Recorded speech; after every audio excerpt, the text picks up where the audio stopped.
That is the next one is, just a minute. Yes, that is the TIG welding. TIG. TIG. TIG stands for tungsten inert gas TIG arc welding. Arc welding. Okay, so it is a arc welding process ना, इसके नाम में gas आ रहा होगा, so don't get confused with the term gas. It is a arc welding process, not the gas welding process. So here in this process, the arc is produced between, in this process, let me, so in this, the arc is produced between a non consumable, यहाँ पे change आ गया, non consumable tungsten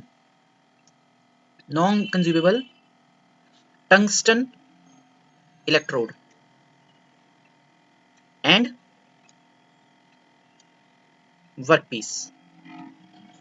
पहला point ये, जो arc हमें heat generate करने के लिए चाहिए, that will B produce between a non consumable tungsten electrode. It has a specific name here, है ना, स्पेसिफिकली डिफाइन कर दिया कि इलेक्ट्रोड जो है वो नॉन कंज्यूमेबल होगा और टंगस्टन का होगा, और वर्कपीस के बीच में, दोनों के बीच में आर्क प्रोड्यूस होगी. ठीक है. दूसरा इंपॉर्टेंट पॉइंट, द इलेक्ट्रोड, जो इलेक्ट्रोड हमने यूज किया है, will help in generation of arc only, arc, and will not act as filler material. जो इलेक्ट्रोड है वो फिलर मटेरियल की तरह काम नहीं करेगा, अनलाइक दी अदर वंस जो अभी तक हमने किए हैं. उसमें इलेक्ट्रोड मेल्ट होता था और वो फिल करता है ना. यहाँ पे the electrode used is non consumable in nature, that is why it's only role will be to produce the arc only. Is it clear? यहाँ तक क्लियर हो गया? यहाँ तक क्लियर है सबको? अब देखिए सेटअप में क्या है, there will be a electrode, एक इलेक्ट्रोड रहेगा हमारे पास, let this is the electrode, and a workpiece. बहुत ध्यान से देखेंगे सब बच्चे, and workpiece. Okay, so this is the electrode and this is the workpiece, okay. This is connected with power supply, this is connected with supply. अब देखिए, this is made up of tungsten, ये tungsten का बना हुआ था, ये जो electrode है ये टंगस्टन का बना हुआ है ना. मैंने मान लो इसको मैंने पॉजिटिव दे दिया, इसको मैंने नेगेटिव दे दिया, means reverse. You can use any supply, any polarity. मैंने रिवर्स पोलैरिटी दे रखा है. ओके, रिवर्स पोलैरिटी में बच्चे इलेक्ट्रोड के ऊपर ज्यादा हीट प्रोड्यूस होता है कि वर्कपीस के ऊपर? Anyone? Where we get the maximum heat in case of reverse polarity?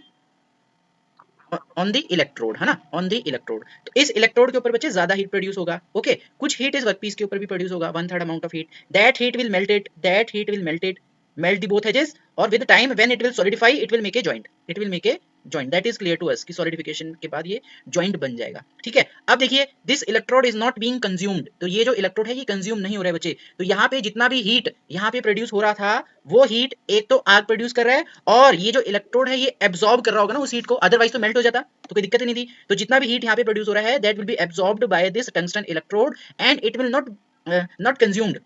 Means सारा का सारा, क्योंकि इसका मेल्टिंग पॉइंट ज्यादा है, ये पिघलेगा तो है नहीं, ये है ना, तो इस केस में कंज्यूम तो होगा नहीं. तो जो इसको अगर मैं नॉर्मल होल्डर यूज करूंगा, अगर मैंने नॉर्मल होल्डर जो मैं शील्डेड मेटल आर्क वेल्डिंग के लिए पकड़ने के लिए यूज कर रहा था, तो that will get heat up, क्योंकि ये हीट को रिलीज नहीं कर रहा है. तो इसीलिए इसको होल्ड करने के लिए now we will use a special type of electrode holder. इसको पकड़ने के लिए बच्चे आपको एक special type of electrode holder use करना पड़ेगा, जो कि आपको डायग्राम में दिख ही रहा होगा. यहाँ पे इस तरीके का एक specially designed holder will be used. पहली चीज तो ये, ठीक है. दूसरी चीज, सिंस, अब और क्या रह गया, प्रोटेक्शन, यानी कि यहाँ पे जो फ्लक्स है, फ्लक्स की कोई कोटिंग यूज नहीं कर रहे हैं हम, जैसे हमने शील्डेड मेटल आर्क में किया था, कोटिंग कर लिया था. यहाँ पे ना कोटिंग है, जैसे शील्डेड मेटल आर्क वेल्डिंग में किया था. सबमर्ज्ड आर्क वेल्डिंग में हमने क्या किया था, ग्रैनुलर फ्लक्स लिया था. यहाँ पे बच्चे वो भी नहीं है. तो जो वेल्डिंग का एरिया है उसको प्रोटेक्ट करने के लिए we make use of shielding gas. अब बच्चे शील्डिंग गैस का यूज करेंगे हम एटमॉस्फेयर को प्रोटेक्ट करने के लिए, और उसको गैस को प्रोटेक्ट करने के लिए जो आप इसमें गैसेज यूज करेंगे, those gases should be inert in nature, वो इनर्ट होनी चाहिए नेचर में, तब वो उसको प्रोटेक्ट कर पाएंगे। Is it clear? Is it clear? Argon ले लो, ओके, आर्गन इनर्ट गैस ले लो, आप हीलियम यूज कर सकते हैं, ठीक है, जो कि इस स्पेशली डिजाइन होल्डर के through with the help of a cylinder, एक सिलेंडर में वो गैसेज रहेंगे, and there will be welding machine होगा जहां से इसको सप्लाई मिल रहा होगा पूरे को, है ना, जहां से इसको सप्लाई मिल रहा होगा पूरे को वेल्डिंग मशीन के through, and a cylinder will be there with which is filled with the inert gases, and through this specially designed holder gases will be inserted into the welding region। तो वो जो gas होगी वो इस welding reason में आके will protect it from the atmospheric oxidation, इसको वो प्रोटेक्ट करेंगे। सो this is the electrode, specially designed electrode. यहाँ से आप देख रहे होंगे शील्डेड गैस इन, इसके थ्रू गैसेज अंदर जाएंगे and will protect the atmosphere, welding atmosphere. दूसरी चीज, अब ये इलेक्ट्रोड जो है ये भी तो हीटअप हो सकता है ना, क्योंकि हीट तो रिलीज नहीं हो रही है, तो इसको कूल करने के लिए there is one more entry which is for the water और एयर कूल्ड, एयर कूलिंग, ताकि ये जो पूरा सेटअप है ये हीटअप ना हो। Okay, so this is the whole setup of the TIG, tungsten inert arc welding process. और यहाँ पे आप देखेंगे since the electrode is non consumable in nature, जो इलेक्ट्रोड है वो नॉन कंज्यूमेबल है बच्चे नेचर में, तो अगर आपको कुछ फिलर मटेरियल की अगर रिक्वायरमेंट रही, if there is requirement of the filler material, आप एक्सटर्नली फिलर मटेरियल प्रोवाइड करेंगे, आप एक्सटर्नली फिलर मटेरियल को, यहाँ पे आप देख लेंगे डायग्राम में, externally filler material will be provide since the electrode will not get consumed during the welding. So this is the TIG welding, tungsten inert gas welding. यहाँ पे आप देखेंगे बच्चे, यहाँ पे this is the setup, this is the setup, ये setup है हमारा, है ना, ये सेटअप है हमारा, this is the machine, this is the cylinder, okay, these are the clamps, okay, and this is the torch, जो मैं टॉर्च की बात कर रहा था, दिस इज द टॉर्च, ये टॉर्च है, ये specially design, this is the torch. यहाँ पे आप देखेंगे it is there is the tungsten electrode, ये है tungsten electrode, tungsten electrode. Since the electrode is not being consume, तो आपको बार बार इलेक्ट्रोड को चेंज करने का इसमें रिक्वायरमेंट नहीं है, ना ही आपको वायर पूल की रिक्वायरमेंट है जो सबमर्ज्ड आर्क वेल्डिंग में आप यूज करते थे, क्योंकि ये कंज्यूम ही नहीं हो रहा, ये पिघलेगा ही नहीं। ओके, एट एडवर्स कंडीशंस बहुत ज्यादा हीट प्रोड्यूस होता है, जैसे वो भी आपके साथ डिस्कस कर ही लेता हूं मैं, तब जाके हमें कुछ प्रिकॉशंस हमें लेने पड़ते हैं। First of all this is the setup, ये हमारा सेटअप है टंगस्टन इनर्ट गैस वेल्डिंग का, this is the setup which consists of these equipments, and this is the electrode holder, this is the electrode holder. ठीक है, अब मैं थोड़ा सा डिस्कशन करने जा रहा हूँ, बहुत ध्यान से सुनिए उसको, तब जाके आपको क्लियर हो पाएगा, अदरवाइज बुक्स में आपको कुछ नहीं पता लगेगा। अब देखिए, बहुत ध्यान से देखना है सब बच्चों ने। मैं एक क्वेश्चन पूछ रहा हूँ आपसे, ये मेरे पास दो इलेक्ट्रोड के शेप्स हैं, these are the two electrode shapes 1 and 2। अब मुझे बताइए इन दोनों शेप में, अच्छा नॉन कंज्यूमेबल है इलेक्ट्रोड, तो इसका जो टिप वाला एरिया है, ये वाला एरिया यही काम आने का है, यही काम करेगा ना आग प्रोड्यूस करने में, ये वाला जो एरिया है, मतलब जो आग प्रोड्यूस होगी वो यहाँ पे प्रोड्यूस होगी आग। ठीक है, अब दोनों में मुझे बताएं बच्चे, which system your which electrode will gate melt easily, A1 from the tip और द B1, किस इलेक्ट्रोड को ज्यादा हीट की रिक्वायरमेंट रहेगी मेल्ट होने के लिए? चलो ऐसे बताओ, किस इलेक्ट्रोड को ज्यादा हीट की रिक्वायरमेंट रहेगी मेल्ट होने के लिए, A और B? B से सब एग्री कर रहे हैं क्योंकि एरिया ज्यादा है। ओके, इट इज सिलेंड्रिकल, तो ये थोड़ा आपको कुछ इस तरीके से बनेगा, कुछ इस तरीके से होगा। ठीक है, B है ना, क्योंकि एरिया यहाँ पे पॉइंटेड है, यहाँ पे एरिया कम है, एक आपके पास बड़ा सरफेस है और एक छोटा सा सरफेस है, दोनों को आप सेम हीट दे रहे हो, है ना, तो बड़े वाले सरफेस को पूरी तरह टेम्परेचर उसका रेज करने के लिए ज्यादा हीट देनी पड़ेगी आपको, छोटा वाला बच्चा जल्दी हीट अप हो जाएगा। तो दैट इज वाई जो इलेक्ट्रोड की शेप है इन case of this tungsten inert gas welding is very very important. तो अगर नीचे बच्चे ये वर्कपीस है, ये नीचे वर्कपीस है, और बच्चे हमें पता है tungsten is very hard and brittle in nature as well, तो अगर आपने ये मैंने मेल्टिंग किया, दो अलग अलग सेट वो हैं, ये वेल्डिंग के सिस्टम्स हैं, एक यहाँ पे हो रहा है, एक यहाँ पे हो रहा है। तो जब बच्चे अगर आप इस तरीके की वेल्डिंग से, और आपने कर लिया रिवर्स पोलैरिटी, आपने पोलैरिटी दे दी रिवर्स मतलब इसको दे दिया पॉजिटिव और इसको दे दिया आपने नेगेटिव, तो ज्यादा हीट कहाँ प्रोड्यूस हो रही है हमारे इलेक्ट्रोड के ऊपर, तो देयर आर चांसेस ज्यादा हीट में ये इलेक्ट्रोड के कुछ पार्टिकल्स यहाँ से छूट के बच्चे वेल्डमेंट जो वेल्डिंग का एरिया है उसके अंदर मिक्स हो सकते हैं, और अगर उसके अंदर मिक्स हो गए बच्चे, since it is brittle in nature, ये बच्चे ब्रिटल है, तो जो हमारा वेल्ड बनेगा that will B also a brittle in nature, और ब्रिटल हो जाएगा, तो ब्रिटल हो जाएगा हमें पता है कि अगर आप स्ट्रेस स्ट्रेन कर्व बनाओगे उसका तो बहुत जल्दी वो फ्रैक्चर पॉइंट आ जाएगा उसका, तो नहीं चाहेंगे कि ये ब्रिटल हो।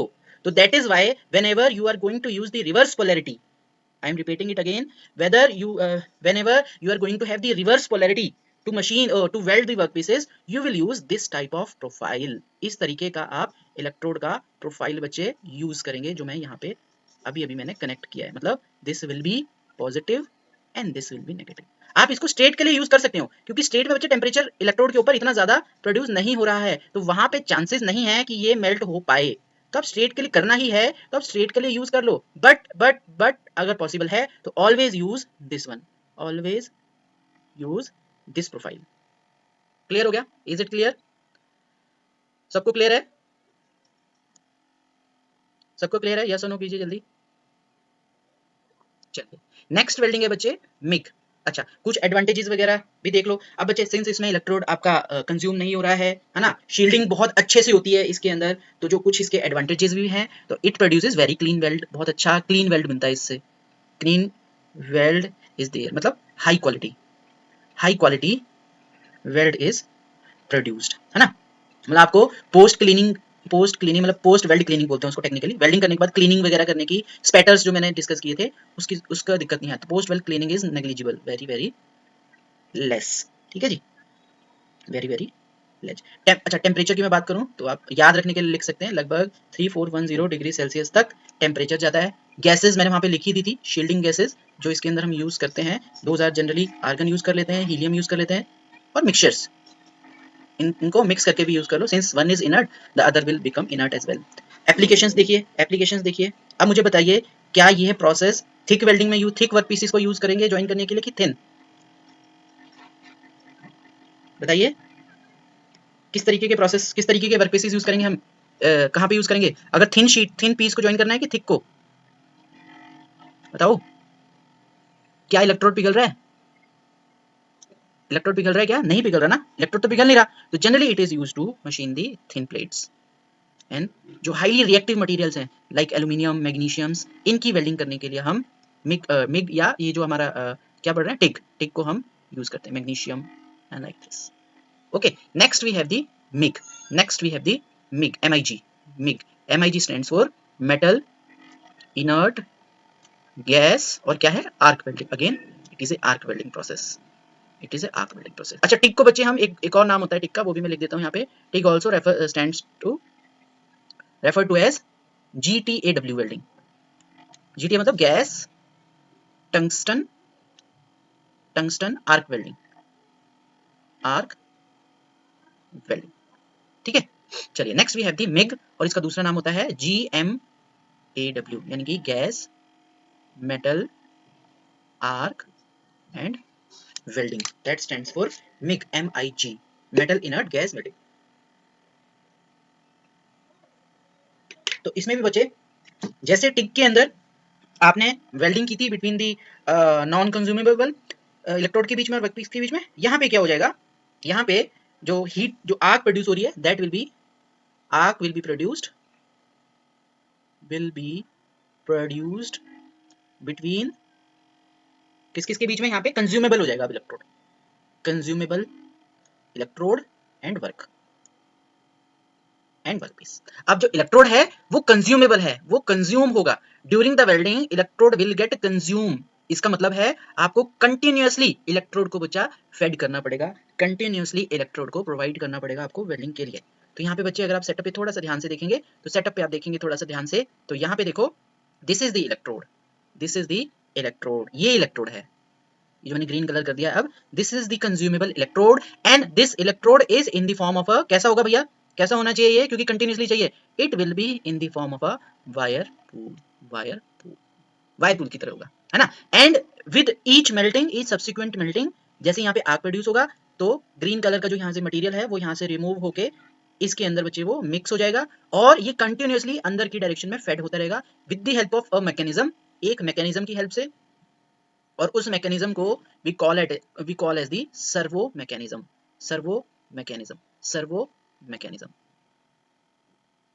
वहां पे सर्वो मोटर्स लगे होंगे, those motors will push the electrode downward.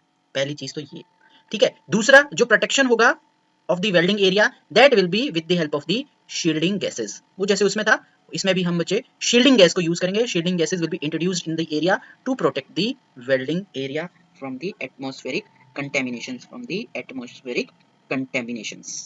ठीक है जी। तो ये इलेक्ट्रिकल, वही this is the electrical supply, workpiece and all, ठीक है। अब ये होता है setup, this is it setup, इस तरीके का सेटअप होता है ये, दिस इज द सेटअप। तो यहाँ पे आप देखेंगे बच्चे, this is the welding machine, this is the welding machine, MIG and MAG लिखा है। This is the wire pool, ये वो वायर पूल है जिसमें इलेक्ट्रोड आपका इसके ऊपर वाउंडेड है। एंड ये तो कनेक्शंस हो गए, okay, these are the connections. Then we will have the cylinder, then we have the cylinder, then we have the cylinder means shielding के लिए, this will be the shielding cylinder, shielding gas cylinder, है ना। और ये यहाँ पे जो आपको दिख रहा है ये स्पेशली डिजाइन होल्डर है, टॉर्च है, जो कि कुछ इस तरीके का होता है जो अब यहाँ पे आपको दिख रहा है ना। इस होल के थ्रू इलेक्ट्रोड जो है वो बाहर आता है and it will continuously come out of it, it will continuously come out of it in order to weld the work piece को वेल्ड करने के लिए कंटिन्यूअसली यहाँ पे वो आएगा। ठीक है, क्लियर हो गया? ओके, तो दैट इज वाई जब ये कंटिन्यूअसली बच्चे इसके अंदर इलेक्ट्रोड्स आ रहे हैं तो जो इसका यूज होगा applications, that will B for the applications will be for the welding of thick plates. Thick plates को अगर आपने वेल्डिंग करना है तब आप इसको यूज कर सकते हैं, ठीक है। कुछ एडवांटेजेस, ऑफ कोर्स बच्चे ये एडवांस प्रोसेसेस हैं, ऑटोमेटिक सेमी ऑटोमेटिक प्रोसेसेस हैं, तो इनके अंदर क्या है जो क्वालिटी का जो वेल्ड का जो क्वालिटी है that will be very high. So very high और high quality welds are produced at faster rate, ठीक है। सिंस फ्लक्स हम यूज नहीं कर रहे हैं, ये एडवांटेज आप बच्चे टिक में भी लिख सकते हैं, since there is no flux so no slag entrapment, slag को ट्रैप होने का कोई इसके अंदर लॉजिक ही नहीं है, ठीक है। अब सिंस कंज्यूमेबल है इलेक्ट्रोड तो माइनर, बहुत कम minor disadvantage, minor spatter could be there, spatter हमने देखा था कि थोड़ा बहुत जो है इसके अंदर वो spatter means splashing of metal, molten metal could be there since the electrode will get consume here, okay, ठीक है। और क्या हो सकता है डिसएडवांटेज, अभी थोड़ा सा अगर कंपेयर करूं मैं शील्डेड गैस से, थोड़ा सा कॉम्प्लेक्स हो सकता है क्योंकि गैस को मैनेज करना है, वायर व्हील को भी मैनेज करना है। So this is about the MIG welding. अच्छा बच्चे एक इंपॉर्टेंट चीज है, when the shielding gas used is CO2, अगर आपने बच्चे कार्बन डाइऑक्साइड को as a shielding gas use कर दिया तो मिग की जगह उसका नाम हो जाएगा मैग, याद रख लेना आपसे, दिस इज ऑल।